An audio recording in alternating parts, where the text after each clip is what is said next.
Semua banyak senior-senior saya dan saya sangat senang ya bisa melayani di tempat ini. Nama saya Yohanes Marjuki bagi yang belum kenal ya. Saya dikaruniai 1 istri dan 5 anak, cucu 3 ya, semua karena kebaikan Tuhan. Saya mau tanya sekarang, di sini ada yang nggak pernah dalam hidupnya mengalami kegagalan, ada nggak? Nggak ada ya, termasuk yang bicara ini juga ya. Pasti semua kita pernah mengalami gagal ya, mungkin ada yang gagal dalam bisnis, gagal dalam pekerjaan, mungkin ada yang gagal dalam keluarga juga ya. Tapi di sini kita mau dengar firman Tuhan ya, Tuhan pasti buka jalan untuk. Amin. Kita baca di Yesaya 43 ayat 18 sampai 21. Yesaya 43 ayat 18 sampai 21. Kalau udah ketemu, kita baca bergantian ya. Saya baca ayat yang genap, saya minta bapak-bapak baca ayat yang ganjil, nanti yang terakhir kita baca bersama-sama. Yesaya 43 ayat 18 sampai 21. Firman-Nya, janganlah ingat-ingat hal-hal yang dahulu dan janganlah perhatikan hal-hal yang dari zaman purbakala. Binatang hutan akan memuliakan aku, serigala dan burung unta. Sebab aku telah membuat air memancar di padang gurun dan sungai-sungai di padang belantara untuk memberi minum umat pilihanku. Umat yang telah kubentuk bagiku akan memberitakan kemasyhuranku. Ada amin? Jadi di sini cepat ya, ada 3 hal yang bisa kita lakukan saudara. Yang pertama adalah lupakan apa yang di belakang kita. Ya, Yesaya 43 ayat 18 tadi katakan firman-Nya, janganlah ingat-ingat hal-hal yang dahulu dan janganlah perhatikan hal-hal yang dari zaman purbakala.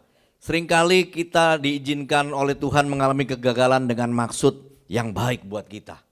Ya, mungkin supaya nggak sombong, supaya kita sadar bahwa kita ini terbatas, ya, supaya kita lebih dekat lagi sama Tuhan. Nah, kadang-kadang kegagalan demi kegagalan ini membuat kita nggak bisa move on, ya. Gagal yang satu, gagal lagi yang lain, gagal lagi, ya. Nah, Tuhan ingatkan apa? Jangan kita selalu ingat-ingat kegagalan. Kita harus belajar dari kesalahan kita, ya. Di bahasa Inggris katakan apa? Reflect or relieve. Reflect itu kita sadar, kita evaluasi, ya, dan lakukan yang lebih baik. Tapi kalau relief kita tetap berkubang di dalam kegagalan-kegagalan situ. Ya. Ini ada seorang tokoh yang luar biasa yang namanya Paulus, saudara. Paulus di Filipi 3 ayat 13-14 dengan tegas katakan apa? Saudara-saudara, aku sendiri tidak menganggap bahwa aku telah menangkapnya. Tapi ini yang kulakukan. Aku melupakan apa yang telah di belakangku dan mengarahkan diri kepada yang di hadapanku. Dan berlari-lari kepada tujuan untuk memperoleh hadiah, yaitu panggilan surgawi dari Allah dalam Kristus Yesus. Jadi kalau saudara tahu yang namanya Paulus ini, dulu namanya adalah Saulus ya. Dia sangat benci dengan orang-orang Kristen, dia persekusi orang-orang Kristen ya. Tapi waktu dia dalam perjalanan ke Damsyik, di sana dia dijamah oleh Tuhan Yesus ya. Dan akhirnya dia bertobat, dia sungguh-sungguh melayani Tuhan ya. Dan dia melupakan semua yang di belakang dia. Benar-benar dia menjadi orang yang militan ya. Bahkan sebagian besar dari perjanjian baru itu yang tulis adalah Paulus, saudara. Nah, dia melupakan apa yang di belakang dan berlari-lari kepada tujuan yang ke depan. Ya. Kita juga sama, saudara. Kita juga harus bisa melupakan yang di belakang kita. Ya.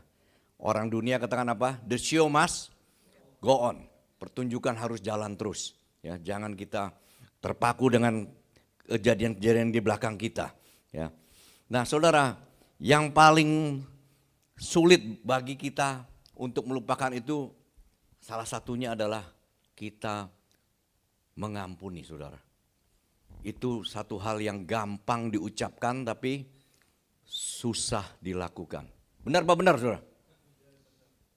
Saya juga mengalami, saudara ya. Yang namanya mengampuni itu saya bisa berkali-kali bawa firman mengampuni, tapi begitu mengalami kejadian saya yang kena, mau ngampuni itu rasanya susah sekali saudara.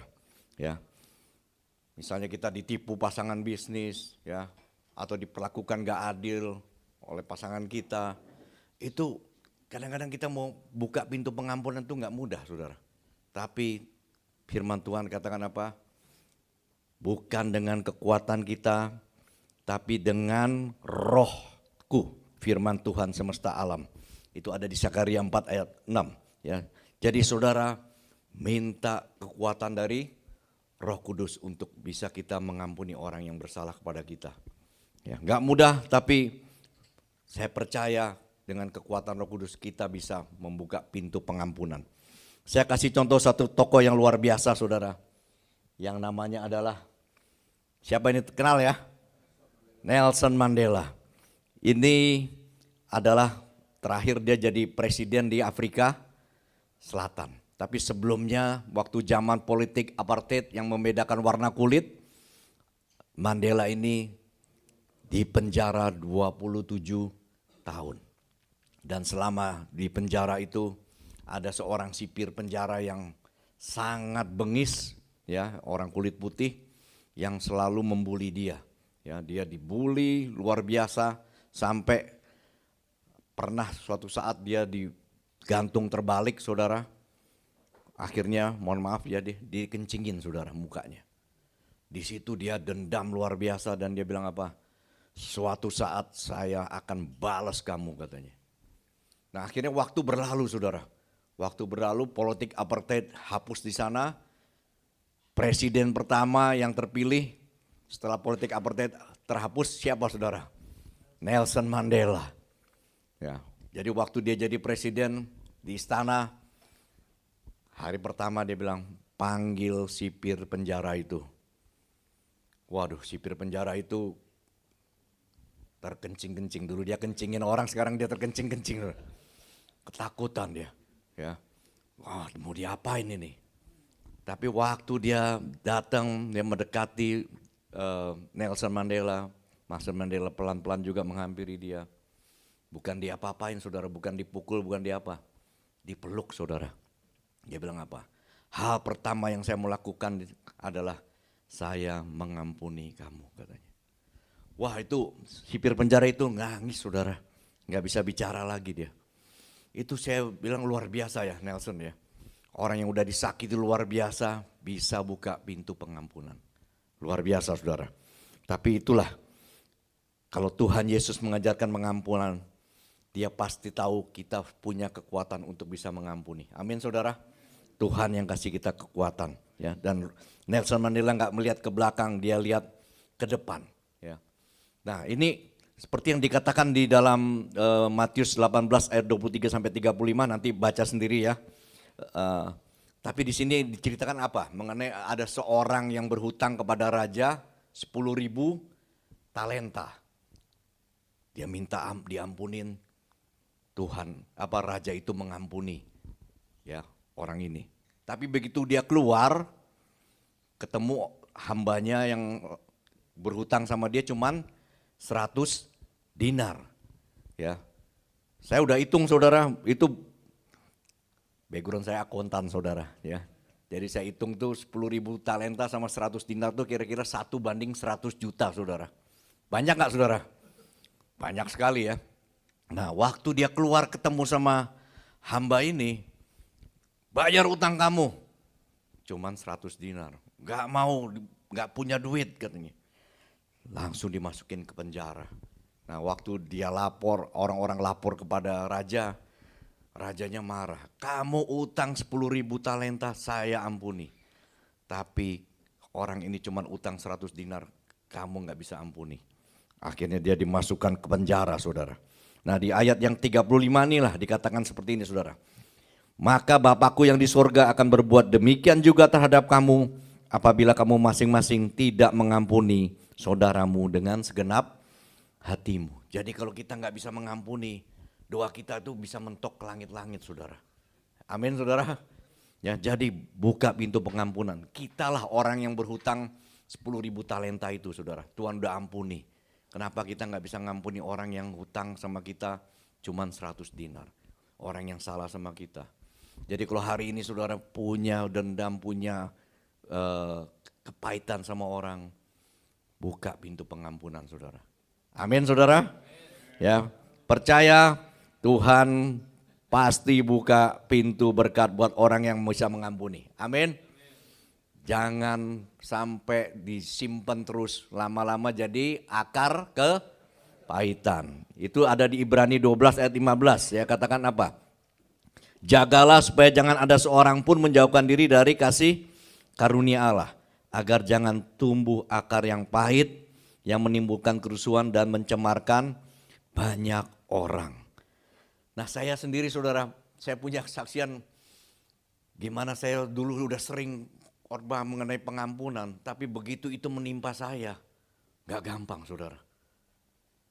Ceritanya begini, saya waktu itu selesai dari satu perusahaan di Sumarekon ya, saya bekerja di satu perusahaan, mungkin pada tahu lah sini ya, di AKR ya, itu perusahaan yang bikin kawasan industri yang sekarang Freeport masuk saudara. Saya betah kerja di sana ya, cuman lama-lama waktu saya tiap minggu pulang pergi Jakarta Surabaya, saya mulai ditimpa kejenuhan saudara. Waktu setahun pertama seneng ya, dari Jakarta ke Surabaya dulu waktu zamannya Risma itu tamannya bagus-bagus ya. Wah enak di Surabaya, saya dikasih apartemen yang bagus ya. Udah setahun saudara, tiap kali ke airport, waduh mulai jenuh saudara. Ya, waktu ke airport aja udah aduh rasanya tekanan. Apalagi begitu ada pengumuman pesawat delay. Waduh, rasanya males sekali saudara. Ya, nanti sampai di Surabaya malam ya. Nah, Jumatnya pulang lagi. Walaupun istri saya ikut saudara ya, temenin, dikasih fasilitas boleh temenin. Cuman saya nggak rasa jenuh. Akhirnya saya dapat satu penawaran dari satu perusahaan yang cukup besar juga, real estate ya, ribuan hektar tanahnya. Saya tanpa pikir panjang waktu itu saudara, saya nggak tanya Tuhan, saya terima.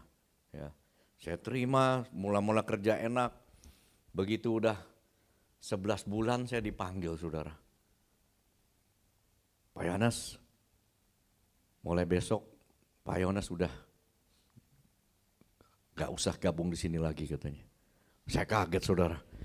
Waduh, saya disuruh mengundurkan diri saudara. Gak ada salah, gak ada apa. Ya, belakangan saya tahu dia ada satu asisten perempuannya yang belakangan mungkin jadi pacarnya dia saudara ya, yang menghasut saudara. Nah, dari situ saya bilang, waduh, Pak, kok bisa mendadak begini? Ya, saya minta waktu ya, 3 bulan Pak, biar saya bisa dapat pekerjaan baru. Apa dia bilang saudara? Oh kalau mau 3 bulan boleh, bulan kedua gajinya tinggal 75%, bulan ketiga gajinya tinggal separuh katanya. Waduh saya bilang ini penghinaan yang luar biasa ya. Saya bilang udah gak usah, sebulan udah. Saya cari, saya bilang. Udah, saya cari-cari, gak gampang saudara. CV saya memang bagus ya saudara ya. Tapi begitu orang lihat usia saya, wah ini usia udah gak muda lagi katanya. Saya bilang usia nggak bisa bikin saya saya nggak bisa bikin usia saya tambah muda, saya bilang. Nah di situ akhirnya banyak mentok saudara. Sampai suatu saat ya, ini karena keajaiban nanti suatu saat saya cerita, saya bisa dapat pekerjaan yang bagus di tempat satu grup yang cukup besar saudara. Itu dengan kemurahan Tuhan saudara. Nah tapi setelah itu saudara, diam-diam rupanya saya menyimpan dendam sama orang ini saudara. Saya berkali-kali bilang saya udah bisa mengampuni. Tapi kalau ada orang ngomong mengenai dia saudara, waduh saya bisa ya, jelek-jelekin dia benar-benar saudara. Berarti saya masih punya dendam sama dia. Nah suatu saat saya lagi ikut doa puasa saudara.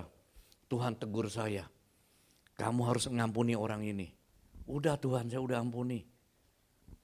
Kamu belum mengampuni. Saya udah mengampuni. Kamu belum mengampuni. Ya, memang Tuhan lebih tahu isi hati kita, saudara. Benar, saudara? Ya. Nah, akhirnya saudara, Suatu saat saya dan istri saya, kita lagi ada satu dari gereja saudara, kita lewat jalan panjang. Tahu-tahu saya bisa bilang, ini ada satu restoran sate kambing yang enak di sana ya. Nah, Kimtek namanya ya, Pak, kalian tahu nih. Saya tuh nggak setahun sekali makan kambing saudara.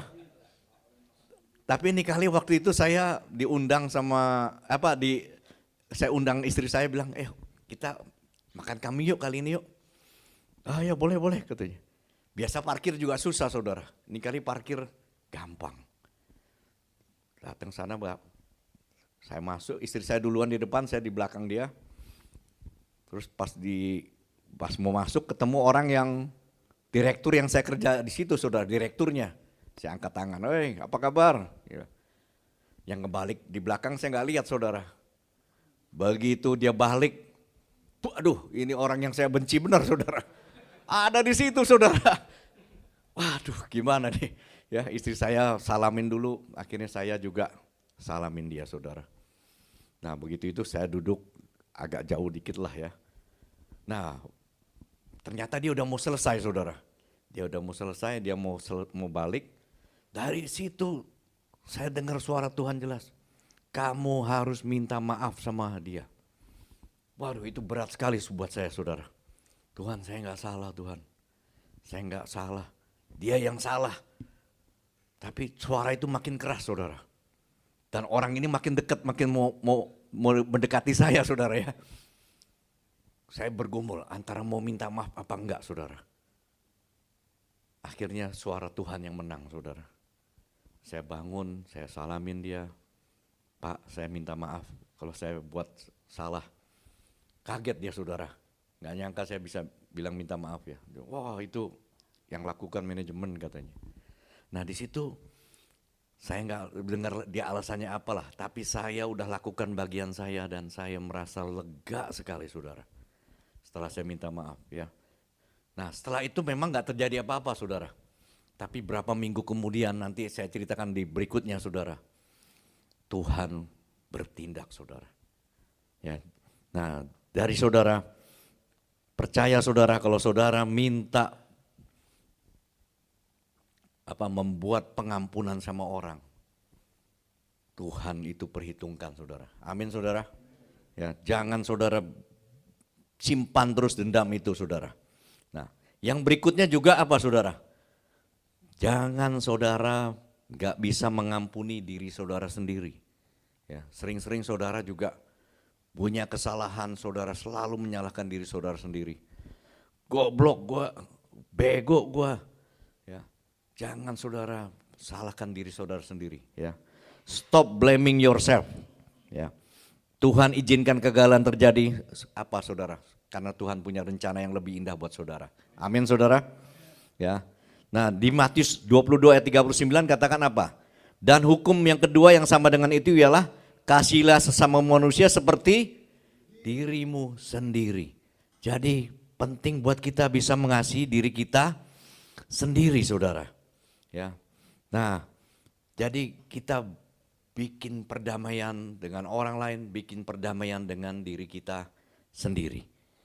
Nah yang kedua saudara, yang kedua adalah percaya Tuhan pasti buka jalan. Amin. Di Yesaya 43 ayat 19 katakan, lihat aku hendak membuat sesuatu yang baru, yang sekarang sudah tumbuh. Belumkah kamu mengetahuinya? Ya, aku hendak membuat jalan di padang gurun dan sungai-sungai di padang belantara. Jadi Tuhan bikin sesuatu yang ajaib saudara. Ya, dia buat jalan di padang gurun, buat sungai-sungai di padang belantara. Ya, Tuhan selalu mau buat sesuatu yang baru buat kita. Tapi kita juga harus melepaskan yang masa lalu kita saudara. Bagaimana kita mau melangkah maju kalau kita masih dibebani beban yang di belakang kita saudara. Belum bisa mengampuni, belum bisa melupakan kegagalan, belum bisa melupakan trauma, ya, belum bisa move on. Nah saudara, di saat kita melepaskan, Tuhan kasih yang baru buat kita. Amin saudara. Ya. Di Matius 9 ayat 17 katakan, begitu pula anggur yang baru tidak diisikan ke dalam kantong kulit yang tua. Karena jika demikian kantong itu akan koyak sehingga anggur itu terbuang dan kantong itu pun hancur. Tetapi anggur yang baru disimpan orang dalam kantong yang baru pula, dan dengan demikian terpeliharalah kedua-duanya. Jadi kalau hati kita masih simpan dendam, kebencian, gak bisa memaafkan saudara, itu kita masih pakai kantong kulit yang lama. Gak bisa diisi dengan anggur yang baru. Kita ganti dengan kantong kulit yang baru supaya kita dapat anggur yang baru. Amin saudara. Ya. Jadi lupakan semua dendam, semua hilangkan semua. Ya, percaya Tuhan kita spesialis membuat mujizat. Ingat waktu Tuhan mau menyembuhkan orang yang buta, banyak cara saudara. Ya, ada yang pakai lumpur, ada yang pakai ludah, ada yang hanya dijamah. Tuhan punya cara kreatif untuk menolong kita. Amin. Gak ada jalan yang buntu buat Tuhan saudara. Ya. Di Efesus 3 ayat 20 katakan apa saudara? Bagi dialah yang dapat melakukan jauh lebih banyak daripada yang kita doakan atau pikirkan. Seperti yang ternyata dari kuasa yang bekerja di dalam kita.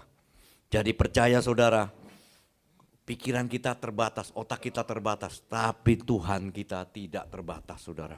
Dia sanggup melakukan apapun, gak ada jalan buntu di dalam Tuhan. Ya, kalau kita lakukan bagian kita, Tuhan pasti lakukan bagiannya dia. Ya, ingat Lazarus yang udah mati 4 hari, Tuhan bisa bangkitkan. Ya, apalagi saudara, ya, yang penyakitnya gak sembuh, orang yang sudah wanita yang sudah pendarahan 12 tahun, Tuhan bisa sembuhkan saudara.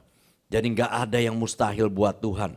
Ya, yang punya masalah di dalam bisnis, ingat waktu Petrus dan para nelayan gak bisa nangkap ikan semalaman, ya, waktu Yesus datang cuman bilang apa? Tebarkan jalamu ke sebelah kanan. Langsung itu dia bisa tangkap ikan begitu banyak. Jadi gak ada hal yang mustahil bagi Tuhan saudara. Amin saudara. Ya, percaya Tuhan kita adalah Tuhan yang spesialis membuat mujizat saudara. Yang penting kita lakukan bagian kita. Kita jangan simpan dendam, jangan simpan kegagalan demi kegagalan. Ya, pakai kantong kulit kita yang baru. Tuhan siapkan nanti anggur yang baru buat kita. Ya. Dan percaya mujizat itu bukan buat saya, tapi buat semua kita di sini. Tuhan spesialis membuat mujizat. Amin saudara. Ya. Nah tapi saudara, waktu saudara juga terima berkat, saudara juga berdoa, jangan saudara minta yang enggak saudara. Ya. Tuhan kalau saya diberkati, saya mau beli rumah sampai 100 misalnya. Saudara harus minta sama Tuhan supaya Tuhan menjadikan kita ini saluran berkat buat yang lain. Amin saudara. Ya. Di Yakobus 4 ayat 3 juga katakan apa nih? Kalau orang yang gak dikasih-kasih saudara. Atau kamu berdoa juga tetapi kamu tidak menerima apa-apa karena kamu salah berdoa. Sebab yang kamu minta itu hendak kamu habiskan untuk memuaskan hawa nafsumu. Nah saudara, saya mau saksikan setelah saya ketemu dengan orang yang tadi saya benci dan saya buka pintu pengampunan saudara. Dan saya malah mau minta maaf. Itu sebenarnya saya udah berapa tahun dikasih ditawarkan satu lahan untuk saya bisa tawarin ke orang lain ya. Saya memang bidang saya di properti saudara. Dan luas lahan ini lumayan besar ya, 3 hektar lebih saudara. Udah berapa kali saya tawarkan, ada yang udah mau beli, tahu-tahu gak jadi ya. Tapi waktu saya selesai ini saudara, saya datang ke satu orang dikenalin. Dia bilang apa? Wah saya udah lama incer tanah ini sebenarnya. Tapi saya gak berani. Tapi karena saya tahu nih Pak Yohanes yang tawarkan, saya tahu Pak Yohanes di properti lama. Saya mau ambil katanya. Dengan satu syarat. Apa saya pikir syaratnya? Pak Yohanes harus gabung sama kami katanya. Saya bilang wah luar biasa ya. Saya waktu itu baru selesai kontrak di satu perusahaan properti juga saudara. Udah 6 bulan saya jadi pengacara saudara. pengangguran banyak acara. Ya, hari-hari jadi MC, ngomong cucu saudara. Tapi waktu datang tawaran ini saya bilang Tuhan ini luar biasa saudara. Ya, saya masih bilang gini, saya ngobrol dulu sama istri saya ya. Saya diskusi sama istri saya, gimana nih kita dapat tawaran ini. Ya ambil aja, ngapain lagi katanya.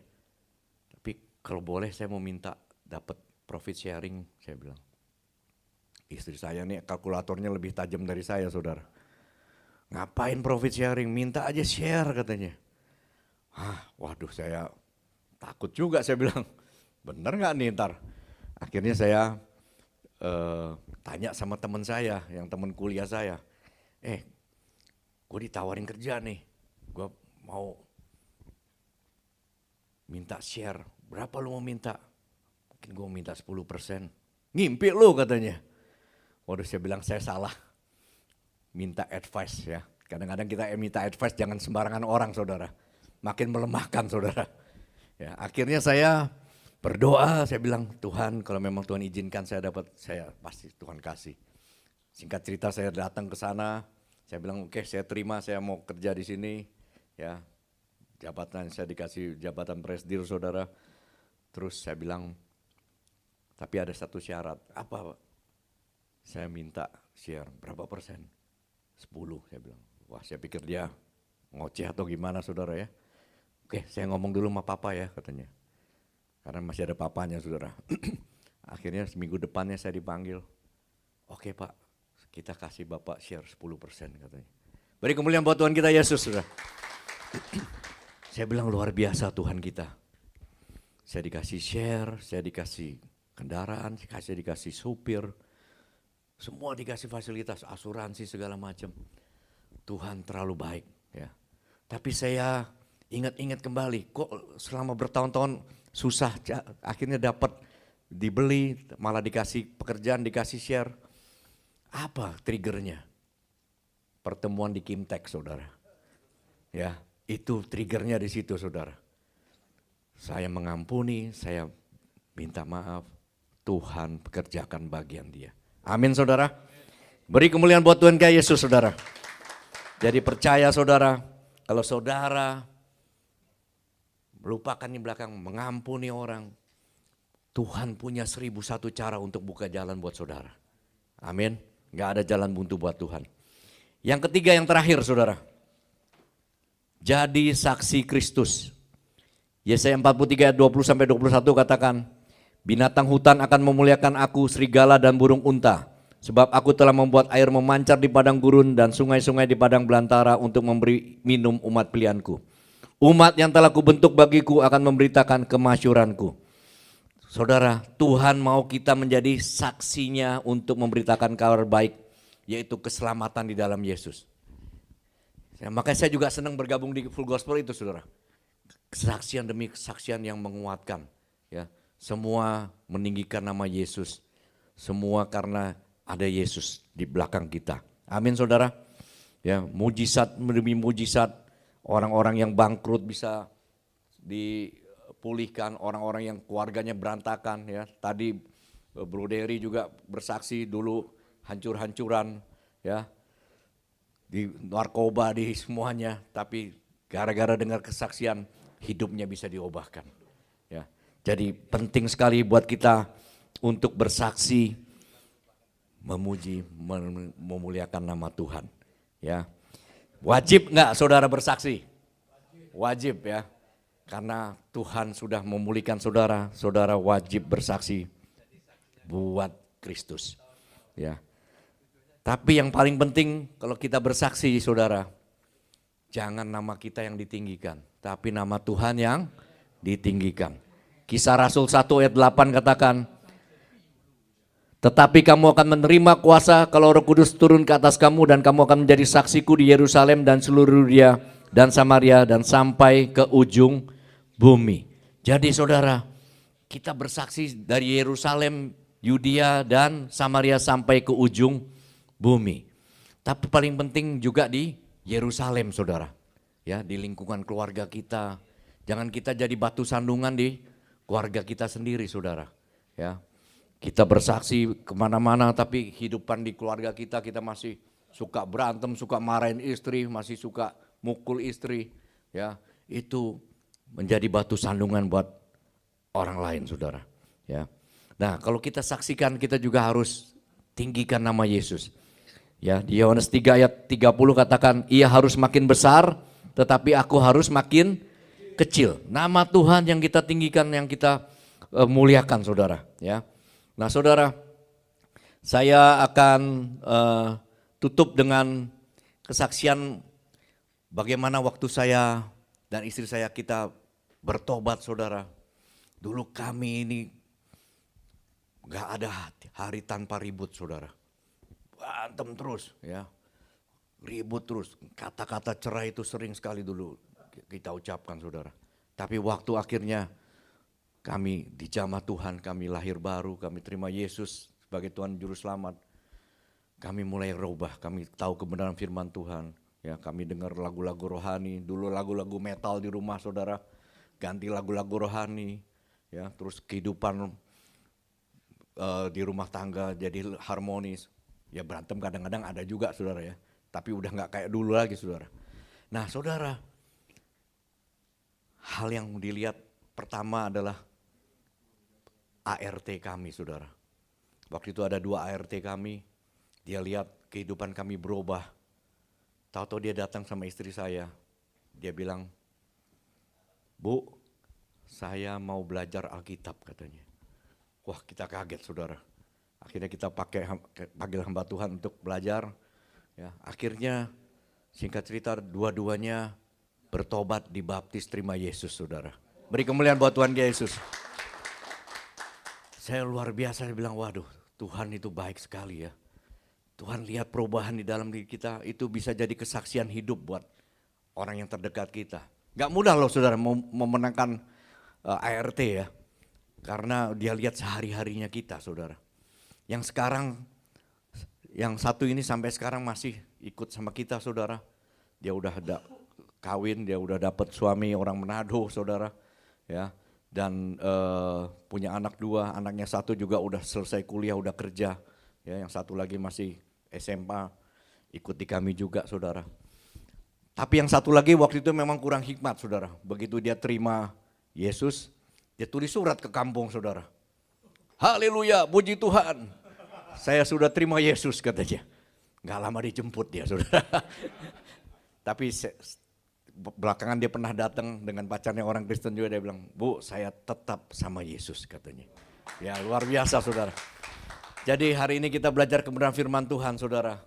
Yang pertama adalah kita harus bisa melupakan yang di belakang kita. Ya, melupakan kegagalan, mengampuni orang yang bersalah sama kita. Yang kedua adalah percaya Tuhan pasti buka jalan. Amin. Tuhan punya 1001 cara untuk membuka jalan bagi kita. Dan yang ketiga, saudara, adalah kita menjadi saksinya Kristus. Sekian renungan firman Tuhan. Tuhan Yesus memberkati.